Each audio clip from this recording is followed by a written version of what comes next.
Social media యాక్టివిస్టులపై BNS 111 section చెల్లదు అని స్పష్టం చేసింది హైకోర్టు. నెల్లూరు జిల్లాకు చెందిన పాసాల శివశంకర్ రెడ్డి కేసులో బెయిల్ మంజూరు చేసిన హైకోర్టు విచారణలో కీలక వ్యాఖ్యలు చేసింది. బిఎన్ఎస్ 111 సెక్షన్ కింద కేసు విషయంపై గతంలో కేరళ హైకోర్టు ఇచ్చిన తీర్పును సమర్థించింది AP high court. Mohammed Hashim versus state of Kerala కేసులో బిఎన్ఎస్ 111 సెక్షన్ తీర్పు ఇచ్చింది కేరళ హైకోర్టు. బిఎన్ఎస్ 111 సెక్షన్ పెట్టాలి అంటే నిందితుడిపైన అలాంటి ఆరోపణలపైనే గత 10 ఏళ్లలో కనీసం 2 ఛార్జిషీట్లు నమోదై ఉండాలి అని పేర్కొంది. కేరళ హైకోర్టు తీర్పును పరిగణలోకి తీసుకున్న ఏపీ హైకోర్టు శివారెడ్డి కేసులోనూ అదే తరహా తీర్పును వెలువరించింది. ఎలాంటి ఛార్జిషీట్లు లేనందున బిఎన్ఎస్ 111 సెక్షన్ వర్తించదు అని ఏపీ హైకోర్టు తీర్పిచ్చింది.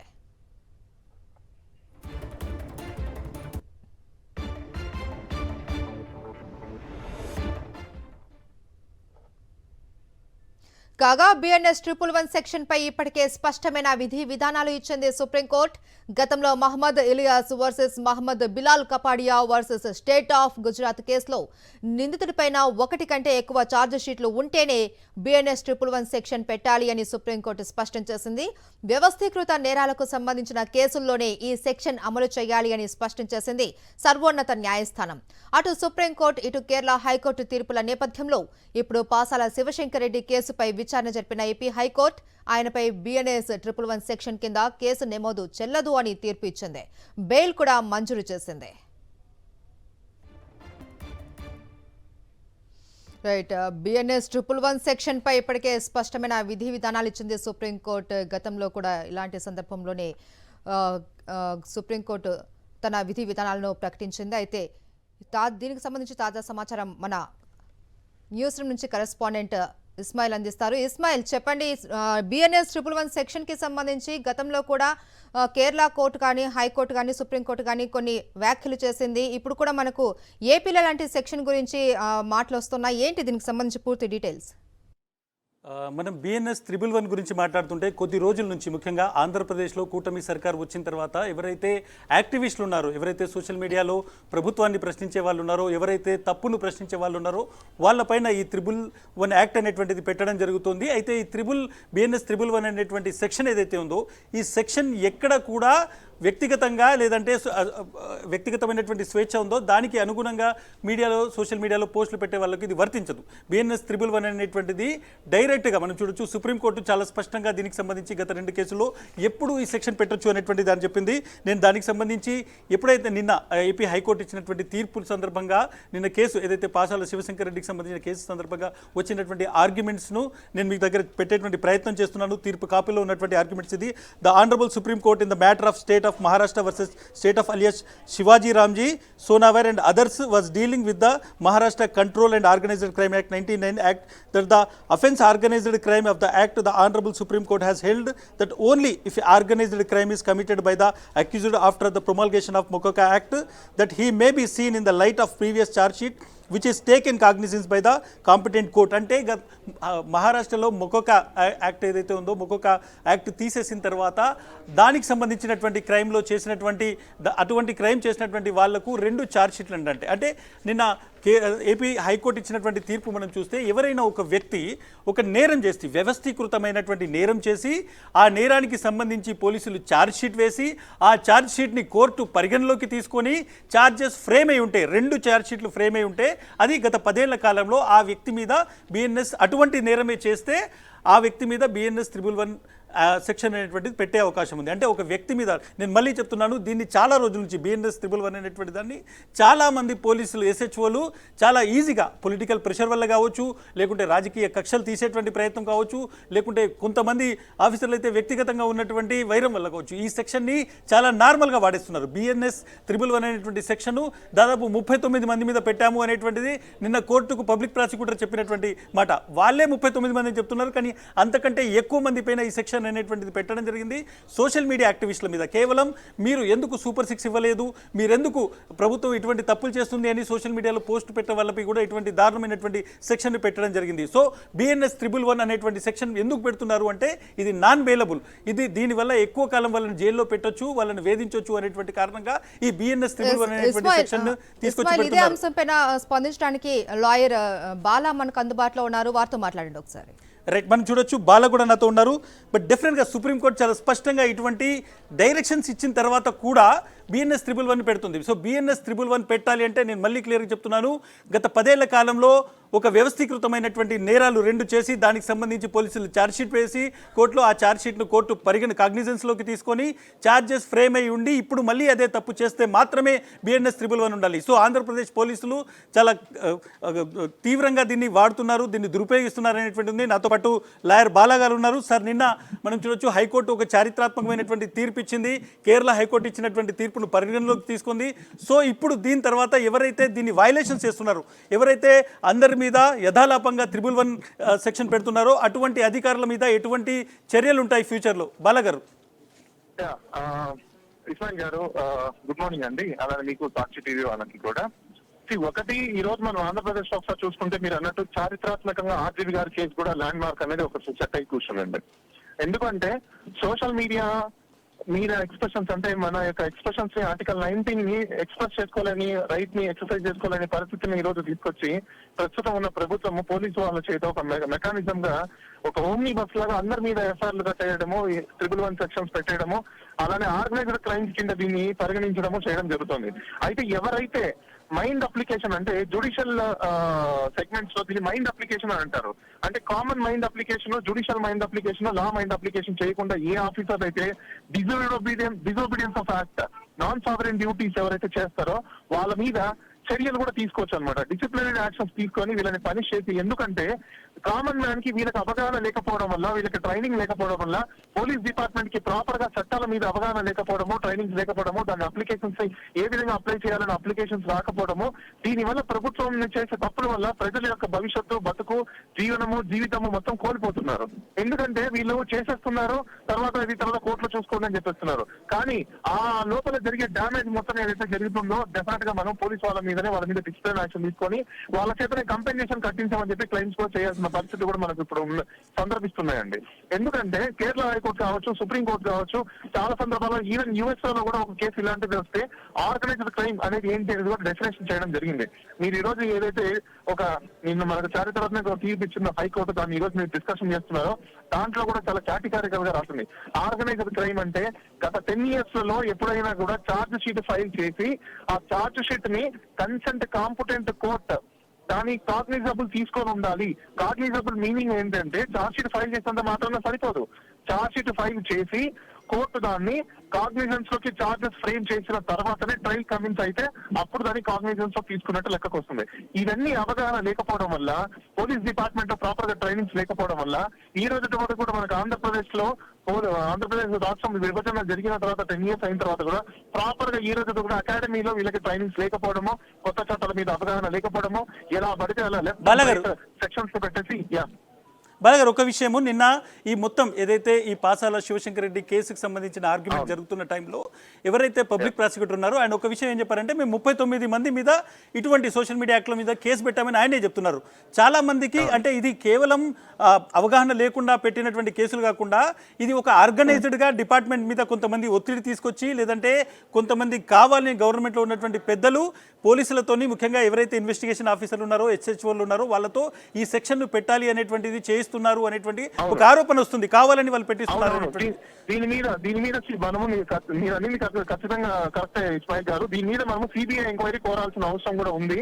దీన్ని ఒక పబ్లిక్ ఇంట్రెస్ట్ కింద తీసుకొని ఎందుకు పోలీస్ ఆఫీసర్లు వాళ్ళ పవర్స్ ని మిస్యూజ్ చేస్తున్నారు, ఎవరి డైరెక్షన్స్ మీద ఇలాంటి సెక్షన్స్ ని కట్టాల్సిన పరిస్థితి వస్తుంది, ఏ బేసిస్ మీద వీళ్ళు ఇన్వెస్టిగేషన్ చేస్తున్నారు, అసలు ఇన్వెస్టిగేషన్ డెఫినేషన్స్ అనేది ఆంధ్రప్రదేశ్ రాష్ట్రంలో నిజంగా వాళ్ళకి తెలుసా తెలీదా, దాని మీద మనము సిబిఐ ఎంక్వైరీ కూడా కోరాల్సిన అవసరం కూడా ఉంది.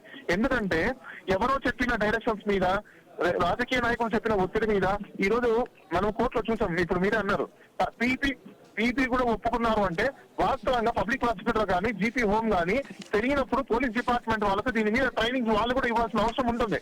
కానీ ఇప్పుడు దాకా వాళ్ళు ఎందుకు ట్రైనింగ్స్ ఇవ్వలేదు, ఎందుకు వాళ్ళని ఎడ్యుకేట్ చేయలేకపోయారు, ఎందుకు వాళ్ళు ఎలిజిట్ చేయలేకపోయారు అనేది చాలా ఇంపార్టెంట్ అండి. రైట్, ఇంకొక విషయాన్ని నేను ఒకసారి నిన్న ఏదైతే తీర్పు కాపీ ఉందో అందులో ఏదైతే కీలకమైనటువంటి పోర్షన్ 11th paragraph ఒకసారి మీకు చదివి వినిపిస్తున్నాను. దానికి సంబంధించి నాకు కొంత దాన్ని వివరించేటువంటి ప్రయత్నం చేయండి. దిస్ కోర్ట్ అంటే Andhra Pradesh court agrees with the observations of the Kerala high court and admittedly no charge sheet is filed against the petitioner for similar offences in any court of law in the preceding 10 years of such cause of innovation of section 111 అనేటువంటి పెట్టింది. అంటే గత 10 ఏళ్ల కాలంలో ఎవరైతే petitioner ఉన్నారో పాసాల శివశంకర్ రెడ్డి అని ఈ కేసుకు సంబంధించిన వ్యక్తి మీద ఎటువంటి ఛార్జ్షీట్ లేదు అని చాలా క్లియర్గా చెప్పింది. దాన్ని కన్సిడరేషన్లోకి తీసుకుంటున్నాం అనేటువంటిది చాలా క్లియర్గా చెప్పింది.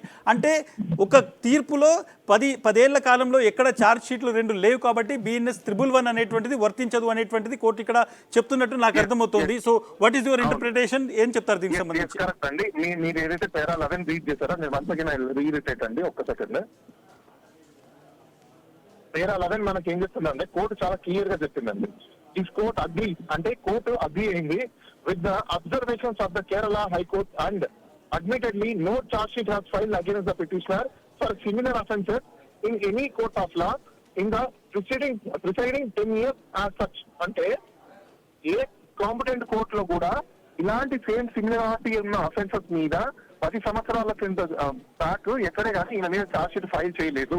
అది కోర్టు భావిస్తోంది, కోర్టు నమ్ముతుంది. కేరళ జడ్జిమెంట్ ఏదైతే ఉందో దాని ప్రకారంగా చూసుకుంటే కూడా ఇతని మీద ఎటువంటి ఛార్జ్ షీట్లు లేవు కాబట్టి మేము దాన్ని పరిగణించి దీన్ని కన్సిడర్ చేస్తున్నాం అని చెప్పేసి చాలా కేటగారికల్ గా 11th పేరాలో మన ఆంధ్రప్రదేశ్ హైకోర్టు చెప్పడం జరిగింది. అయితే ఇది పోలీస్ డిపార్ట్మెంట్ కి పెద్ద చెంపపెట్టు కూడా అండి. ఎందుకంటున్నానంటే ఉన్నత న్యాయస్థానము ఇంత నీట్ గా అబ్జర్వేషన్ చేసింది అంటే ఈ ఫెయిల్ కాపీని పెట్టుకొని ఆ కన్సర్న్ ఎస్హెచ్ఓ ఎవరైతే ఉన్నారో, ఐఓ ఎవరైతే ఉన్నారో వాళ్ళ మీద డిసిప్లినరీ యాక్షన్ కి ఇమీడియట్లీ ఇనిషియేషన్ చేయాలి. దీనికి ఒక డిపార్ట్మెంట్ ఉంది, పోలీస్ కంప్లైంట్ అథారిటీ అని చెప్పేసి. పోలీస్ కంప్లైంట్ అథారిటీ మీద non sovereign duties, non application of mind మీద వీళ్ళ మీద డిసిప్లినరీ యాక్షన్ తీసుకోండి. అదే విధంగా బాధితుడు ఎవరైతే ఉన్నాడో వాళ్ళ జీతం నుంచి కంపెన్సేషన్ కూడా కట్టించండి అని చెప్పి క్లెయిమ్ కూడా చేయొచ్చండి. రైట్, నాకు ఇంకొక డౌట్ ఉంది మొత్తం బాలగారు. ఇదే తీర్పులో 9వ పారాగ్రాఫ్ని మనం చూసుకుంటే ఆర్గ్యుమెంట్స్ సందర్భంగా ఏదైతే ఆర్గ్యుమెంట్ సందర్భంగా వచ్చినటువంటి దాంట్లో the honourable Supreme Court in the matter of Mohammed Ilyas versus Mohammed Bilal Kapadia versus the state of Gujarat held that to invoke the provisions of Gujarat Control of Terrorism and Organized Act of 2015 in respect of an act organized crime, more than one charge sheet should be filed in the proceeding 10 years. Section 111 of BNS is analogous to the Organized Crime Acts of various states which were dealt by the Supreme Court. అంటే కేవలం organised crimes ఏవైతే ఉన్నాయో, ఉగ్రవాద చర్యలు లాంటివి, ఎక్స్టాన్షన్స్ లాంటివి, దానికి సంబంధించి మాత్రమే బిఎన్ఎస్ పెట్టాలనేటువంటిది ఏంటి అసలు? ఈ 9th పారాగ్రాఫ్ని కొంత ఎక్స్ప్లెయిన్ చేస్తారా సార్? యాక్చువల్ గా దాని ఎక్స్ప్లెనేషన్స్ ఏంటంటే మీకు ఆర్గనైజ్డ్ క్రైమ్ అనేది ఏ విధంగా పెట్టాలి, దేనికోసం పెట్టాలి, ఎలా పెట్టాలి, ఏ విధంగా తీసుకోవాలి అనేది అది ఆ పేర చెప్తుంది అనమాట. అంటే మీకు ఒక ఎగ్జాంపుల్ చెప్తాను. ఒక వ్యక్తి బైక్ చోరీ చేశారనుకోండి, ఆ బైక్ చోరీ చేసిన వ్యక్తి మళ్ళీ రిపీటెడ్ గా అదే సిమిలారిటీ ఉన్న అఫెన్సెస్ అంటే మళ్ళీ బైక్ స్టిక్ చేస్తూ ఉండాలి. బైక్ చోరీ చేస్తూ ఉండి ఎఫ్ఐఆర్ లో కడితే సరిపోదు. ఆ చోరీ చేసిన ఒక బైక్ దాని మీద ఫైనల్ రిపోర్ట్ అంటే ఛార్జ్ షీట్ ఫైల్ చేసి కన్సర్న్ కోర్ట్ లో ఛార్జ్ షీట్ దాన్ని టేకన్ ఆన్ అకౌంట్ తీసుకొని ట్రయల్ కమిట్ అయ్యి ఛార్జెస్ ఫ్రేమ్ అయ్యి కాగ్నిజబుల్ కు తీసుకున్న తర్వాత కోర్టు ట్రయల్ కమిట్ చేస్తుంది. దాని కంటిన్యూషన్ ఉన్నప్పుడు మళ్ళీ ఇంకొక క్రైమ్ చేయాలి. సేమ్ బైక్ చోరీ చేసి మళ్ళీ ఛార్జ్ షీట్ ఫైల్ అయ్యి ఆ ఛార్జ్ షీట్ కూడా కాగ్నిజెన్స్ తీసుకుంటే దెన్ అప్పుడు ఇతను ఆర్గనైజ్ కంటిన్యూషన్ క్రైమ్ కిందకి వస్తుంది అని చెప్పేసి నా పేరు కరెక్ట్గా చెప్తున్నాను. రైట్ బాలగారు చాలా స్పష్టంగా ఆర్గనైజ్డ్ గా క్రైమ్ చేసే వాళ్లకు ముఖ్యంగా ఈ సెక్షన్ ని కూడా మనం చదివితే 111 సెక్షన్ కి సంబంధించినటువంటి ఇంటర్ప్రిటేషన్ ఇదే తీర్పులో ఇచ్చారు. అసలు 111 సెక్షన్ ఏంటిది అనేటువంటిది కూడా ఇచ్చారు. చాలా వాటికి సంబంధించి అసలు ఎక్కడ కూడా దీనికి పబ్లిక్ కి అర్థమయ్యే విధంగా కూడా నేను ఇంకో చిన్న ఎగ్జాంపుల్ చెప్తాను సార్. మనం రీసెంట్ గా ఒక సినిమా వచ్చింది, ఎవరిది, ఈగల్ అనే సినిమా మీరు చూసే ఉంటారు. మన రవితేజ గారి ఈగల్ అనే సినిమా వచ్చింది. ఆ రవితేజ గారి ఈగల్ అనే సినిమాలో ఆయన ఇంటర్నేషనల్ డాన్ లో ఉంటారు. ఆ ఇంటర్నేషనల్ డాన్ ఆయన పని ఏంటంటే గన్స్ కి సప్లై చేయడము, గన్స్ తీసుకురావడము, దానికి సంబంధించిన వ్యక్తులన్నీ ఆయనకి సపోర్ట్ చేసుకుంటూ కూర్చోడం ఫ్రీ ప్లాన్ గా జరుగుతుంది అనమాట. అంటే షిప్పింగ్ కానీ, ట్రాన్స్పోర్టేషన్ కానీ, హ్యాండ్ ఓవర్ కానీ, డిస్ట్రిబ్యూషన్స్ కానీ ఇవన్నీ కూడా ఆర్గనైజ్ గా జరుగుతుంది. అది రిపీటెడ్ అంటే వన్ టైం కాకుండా నెంబర్ ఆఫ్ టైమ్స్ వాళ్ళ డే యాక్టివిటీస్ ఇంకా అదే పని చేసుకుంటూ కూర్చుంటారు. అన్నే ఆర్గనైజ్డ్ క్రైమ్ అంటారు. కాబట్టి జనాలకు అర్థమయ్యే విధంగా మనం తెలుసుకోవాలనుకుంటే నేను సాక్షి టీవీ ద్వారా ప్రజలను కూడా అర్థం చేసేదంటే ఆ సినిమా చూస్తే ఇంకా క్లియర్ గా అర్థమైపోతుంది.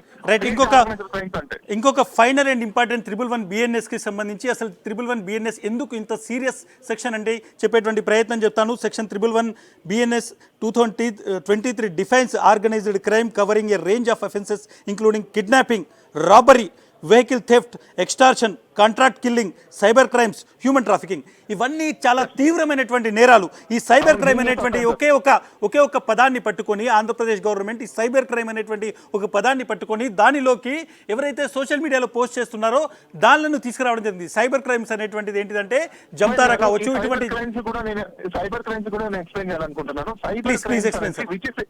which is affected of the financial crisis or financial offences, లేదంటే ఏదైనా డిజాస్టర్ జరగడము, లేకపోతే సీరియస్ అఫెన్సెస్ కి అక్కర్ చేయడము, లేకపోతే హీరియస్ క్రైమ్స్ కి అక్కర్ చేయడము, దాన్ని మాత్రమే సైబర్ క్రైమ్స్ అని మనం అంటాం.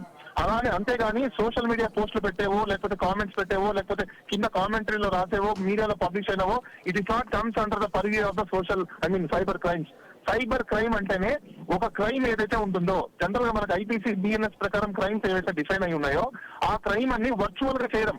మీకు అందరికి బాగా తెలుసు, మేము రీసెంట్ గానే తీసుకున్నాం hybrid model, virtual model. Virtual లో చేసేదాన్నే మనం సైబర్ క్రైమ్ అని అంటాం. సైబర్ క్రైమ్ అంటే ఆ క్రైమ్ ని సైబర్ లో, అంటే వర్చువల్ గా చేసేదాన్ని మనం సైబర్ క్రైమ్ అంటాం. అది హీనియస్ అఫెన్సెస్ అయి ఉంటేనే సైబర్ క్రైమ్ అందరిలోకి వస్తుంది తప్ప సోషల్ మీడియాలో పోస్ట్ చేయడం అనేది 19 కిందకి వస్తుంది, అది ఫ్రీడమ్ ఆఫ్ ఎక్స్ప్రెషన్ కిందకి వస్తుంది. మేబీ ఒకవేళ ఎవరైనా దాని నుంచి బాధితులు ఒకవేళ బాధపడి ఉంటే వాళ్ళు మాత్రమే పోయి కంప్లైంట్ చేసుకోగలుగుతారు తప్పనిచ్చి. దాంట్లో ఇంకొక డిస్క్లైమర్ సార్, అలాంటి పోస్టులు ఎవరైనా పెట్టి కింద డిస్క్లైమర్ ఇచ్చారనుకోండి, ఎవరివైనా మనోభావాలు దెబ్బతిన్నాయి, ఒకవేళ దెబ్బతింటే మేము క్షమాపణ అడుగుతున్నామంటే దాని మీద క్రైమ్ కూడా కట్టడానికి లేదు. ఇది కూడా మీరు నోట్ చేసుకొని చూసుకోవాలి, ప్రజలకు తెలుసుకోవాలి. ఎందుకు చెప్తున్నానంటే ఈ విషయం, నేను డిస్క్లైమర్ అనేది చాలా ఇంపార్టెంట్. ఇది ఊహాజనితం కింద మాత్రమే మేము పెడుతున్నాము, ఎవరి మనోభావాలు కానీ ఎవరిని ఉద్దేశించి కానీ మేము చెప్పట్లేదు అని డిస్క్లైమర్ ఇస్తే మాత్రం దాని మీద ఎటువంటి క్రైమ్ రిజిస్టర్ చేయడానికి అవకాశం అయితే లేదండి. రైట్ బాలాగారు, ఫైనల్గా ఒక విషయం అడుగుతాను. నిన్న పాసాల శివశంకర్ రెడ్డి కేసులో ఏపీ హైకోర్టు ఇచ్చిన తీర్పు తర్వాత బిఎన్ఎస్ 111 అనేటువంటి సెక్షన్ సోషల్ మీడియా యాక్టివిస్టుల మీద పెట్టడానికి పోలీసులకు అర్హత ఉందా? పోలీసులు దీన్ని ఏ విధంగా చూసేటువంటి అవకాశం ఉంది? ఏం చెప్తారు పోలీసులు? వన్ వర్డ్ ఆన్సర్ నేను చెప్తాను. పోలీసు వాళ్ళకి 111 సెక్షన్ పెట్టే అవకాశాలు అయితే లేవు. ఇలా నెక్స్ట్ గా ఇంకా 111 సెక్షన్స్ పెడితే మాత్రం ఖచ్చితంగా దాని మీద ఒక పిఐఎల్ ఇంట్రెస్ట్ తీసుకొని దాని మీద యాక్షన్ తీసుకునే అవకాశాలు అయితే ఉన్నాయని నేను చెప్తున్నాను sir. Right sir, thank you so much sir. బాలాగారు, మనం చూడొచ్చు ఏపీ హైకోర్టు ఇచ్చినటువంటి ఒక చారిత్రాత్మకమైనటువంటి తీర్పు ఇది. ఎందుకంటే సోషల్ మీడియా యాక్టివిస్టులను నెలల తరబడి జైల్లో పెట్టాలి అనేటువంటి ఒక దురుద్దేశంతో కూటమి ప్రభుత్వం కొంతమంది అధికారుల ద్వారా పెట్టించినటువంటి కూటమి ప్రభుత్వం ఏదైతే ఉందో అది అధికారులతో పెట్టించినటువంటి కేసులు ఏపీ హైకోర్టు చాలా క్లియర్గా చెప్పింది. ఒక వ్యక్తి మీద బిఎన్ఎస్ 111 అనేటువంటి సెక్షన్ను పెట్టాలంటే ఆ వ్యక్తి ఆర్గనైజ్డ్ క్రైమ్ చేసి ఉండాలి. ఆర్గనైజ్డ్ క్రైమ్ అనేటువంటిది ఏంటిది అనేటువంటి దానికి కూడా డెఫినేషన్ ఇచ్చింది. కేరళ హైకోర్టు గతంలో ఇచ్చినటువంటి తీర్పును సమర్థిస్తూ ఏపీ హైకోర్టు చాలా స్పష్టంగా చెప్పింది, ఒక వ్యక్తి గత 10 ఏళ్ల కాలంలో అటువంటి నేరమే చేసి ఆ నేరానికి సంబంధించి ఎఫ్ఐఆర్ ఛార్జ్ షీట్ కూడా నమోదై ఆ ఛార్జ్ షీట్ను కోర్టు పరిగణలోకి తీసుకొని ఛార్జెస్ ఫ్రేమ్ అయ్యి ఉంటే, 2 ఛార్జ్ షీట్లు అలాంటివి ఉంటే అతను మరొక నేరం చేసినప్పుడు దాన్ని ఆర్గనైజ్డ్ క్రైమ్గా తీసుకొని అది కూడా కేసు హీనస్ కేసు అయినప్పుడు మాత్రమే, అంటే రాబరీ, కిడ్నాపింగ్, ఎక్స్టార్షన్ ఇటువంటి కేసు అయినప్పుడు మాత్రమే దానికి సంబంధించి 111 బిఎన్ఎస్ పెట్టేటువంటి అవకాశం ఉంది. ఎటువంటి చిన్న చిన్న కేసులకు ఒక వ్యక్తి తన రాజ్యాంగం ఇచ్చినటువంటి ఏదైతే వాక్ స్వాతంత్రాన్ని ఉపయోగించుకునేటువంటి హక్కును కాలరాసే విధంగా బిఎన్ఎస్ 111 పెట్టారు అనేటువంటిది చాలా రోజుల నుంచి ఆంధ్రప్రదేశ్లో వినిపిస్తుంది. ముఖ్యంగా కూటమి ప్రభుత్వం వచ్చినప్పటి నుంచి ఈ కేసులు అనేటువంటివి స్టార్ట్ అయ్యాయి. అప్పటి నుంచి మనం చూస్తున్నాం. ఇప్పుడు ఏపీ హైకోర్టు ఇచ్చినటువంటి తీర్పు నేపథ్యంలో, గతంలో సుప్రీంకోర్టు ఇచ్చినటువంటి గైడ్లైన్స్ నేపథ్యంలో 111 బిఎన్ఎస్ అనేటువంటిది ఇక ఆంధ్రప్రదేశ్లో ఎవరైనా పోలీసులు కేసులు పెడితే, పోలీస్ అధికారులు ఈ సెక్షన్ని సోషల్ మీడియా యాక్టివిస్టుల మీద పెడితే డెఫినెట్గా కోర్టు ధిక్కరణ, అదేవిధంగా వాళ్ళ డ్యూటీస్ని ఏదైతే ఇంప్లిమెంట్ చేయడంలో వాళ్ళు కరెక్ట్గా చేయలేదు అనేటువంటి వాళ్ళు ఆరోపణలు కూడా ఎదుర్కొనేటువంటి అవకాశం ఉంది. చాలామంది దీని మీద పీలు వేయడానికి కూడా సిద్ధంగా ఉన్నారు అనేటువంటిది మనకు అర్థమవుతుంది. Maheshwari. Right, thank you Ismail.